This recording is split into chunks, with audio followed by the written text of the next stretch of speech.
And I wanted to talk about my third journey through the Bible. And I'm not reading this one. This one was a gift from one of my viewers, actually. It was a long time ago. I had mentioned that I didn't have a Bible out here, and he brought it to me. A friend of mine from Nigeria, he saw it on my channel, he brought it to me.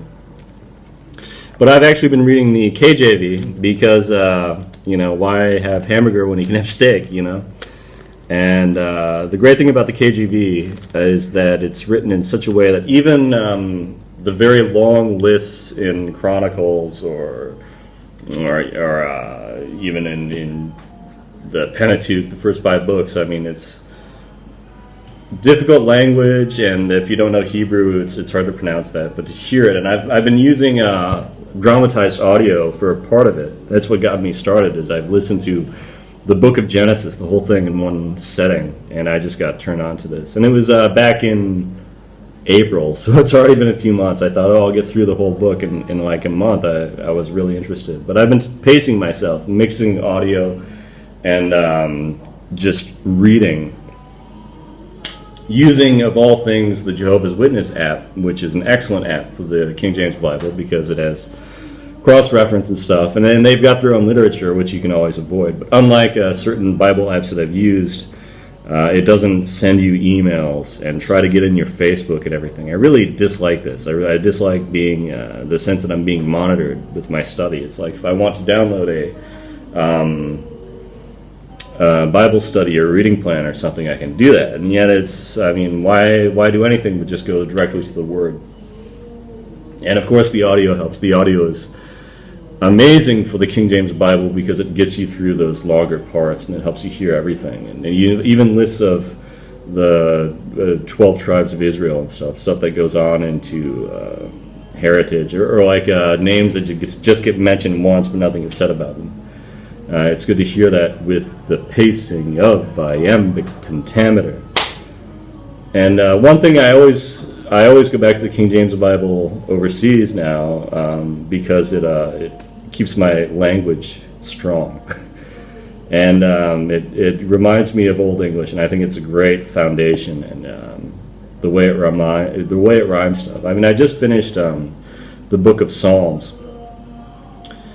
and Psalm 88, it's one thing that I first read when I was a kid that I've always remembered because of the way it's paced in King James. It rhymes and it has a pace,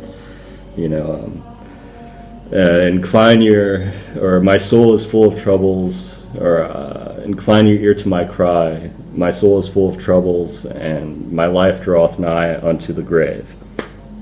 Stuff like that, where it just stacks and stacks of rhyming and beautiful language. But anyway, this is my third time reading it all the way through, and right now, just today, I'm actually midway through Ecclesiastes, so I've just passed like the halfway mark. But actually, the later parts of the Bible go a lot faster, especially when you get the New Testament. I find I have a much easier time reading that, and because you don't have as many lists and stuff like that, or you don't have this long description of Solomon's temple.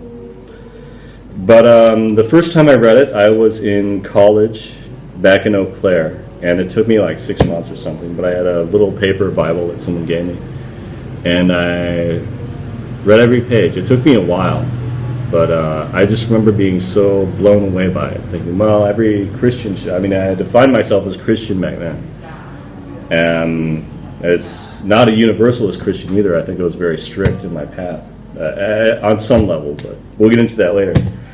But I remember reading the book and just feeling just profoundly scared in a sense, like, wow, I really need to focus on my destiny, my eternal life. And also thinking, it was so much about this Hebrew I mean, I felt like an outsider, like it wasn't for me in some way. And of course, I quickly supplanted that with other teachings. After that, I read a couple different translations of the Quran and stuff, Buddhist scriptures, whatever. The second time I read the Bible, and it was the same Bible actually, the same King James version that I brought with me, only it was severely beaten. It had been read quite a bit, once all the way through, and then just daily. It was part of my spiritual routines is going through the King James Bible. But I read through it again.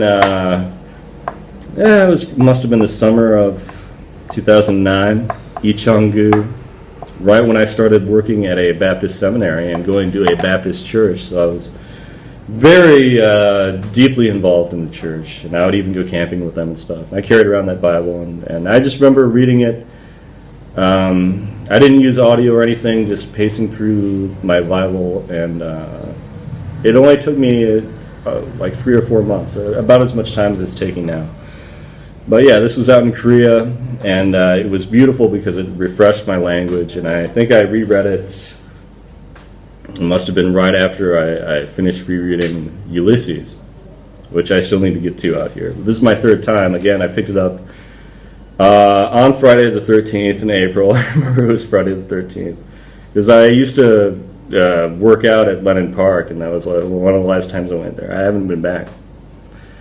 But I started that night by reading the Bible. That was when I was on vampire hours, I'd stay up all night. And so I thought, why not sit down and read the audio? I calculated it was like 60-some hours to read the entire, or listen to the entire audio Bible. I thought, why not do that? How much time do I spend just listening to channels that I'm not even into? It's interesting, like coming to YouTube, I was really turned on by a lot of the atheists, especially T.J. Kirk and Hugo and Jake, and I've been following Hugo and Jake since they've been deep in the Old Testament, and it's like, well, if I can listen to atheists read it, I may as well do it. And I was thinking I might do my own kind of Bible study for this channel, because I'm just really into it. I'm not sure what I believe. I'm not sure who I am in relation to this book, but as just a keystone for culture, I just think it's completely necessary, and it's important for people to be biblically literate no matter what they believe. Just like people should be literate with, they should understand the 5 pillars of Islam and 4 universal truths of the Buddha. I think it's part of awareness, it's part of being tolerant, and it's part of understanding culture and life. And so I have a lot to say about the Bible, and I'll get to that soon. Over and out.